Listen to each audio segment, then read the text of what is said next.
સમાચાર જૂનાગઢથી ભૂગર્ભ ગટરની કામગીરીને કારણે સ્થાનિકોમાં રોષ છે। અંબિકા ચોક વિસ્તારમાં વેપારીઓ અને સ્થાનિકોએ હોબાળો કર્યો। આ મુદ્દાને લઈને ભૂગર્ભ ગટરની કામગીરી બંધ કરાવવા સ્થાનિકોએ માંગ કરી। મહિલાઓ અને વેપારીઓએ રસ્તો રોકી રામધૂન બોલાવી ગ્રાન્ટ પાસ કરાવવા માટે ભૂગર્ભ ગટરની કામગીરી કરતા હોવાનો પણ આક્ષેપ કરાઈ રહ્યો છે। નવાબના વખતની ગટર છે, વર્ષોથી અમે રહીએ છીએ અને વર્ષોથી કોઈ દિવસ ગટર ભરાણી નથી।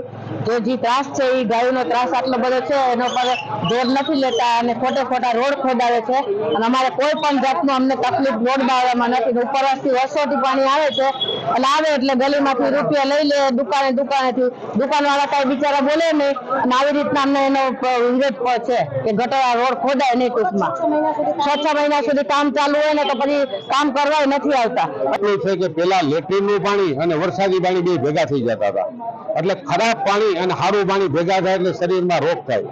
સુપ્રીમ કોર્ટ અને હાઈકોર્ટની ગાઈડલાઈન મુજબ હવે પછી ક્યારેય પણ ગંદુ પાણી છે એ નાળા કે નદીમાં ન જવું જોઈએ, એ સીધું ફિલ્ટર પ્લાન્ટમાં જવું જોઈએ। જૂનાગઢની અંદર 4 પીડીઓ બનાવવામાં આવ્યા છે। અત્યારે ઝાંઝેડા રોડ, સરગવાડા અને વડાલ એનું ગંદુ પાણી ફિલ્ટર પ્લાન્ટમાં જાય। પાણી ફિલ્ટર થયા પછી રિસાયકલ કરી ચોખ્ખું પાણી કરી અને એ પાણીને પાછું ખેતરમાં અથવા ઇન્ડસ્ટ્રીને દેવામાં આવશે।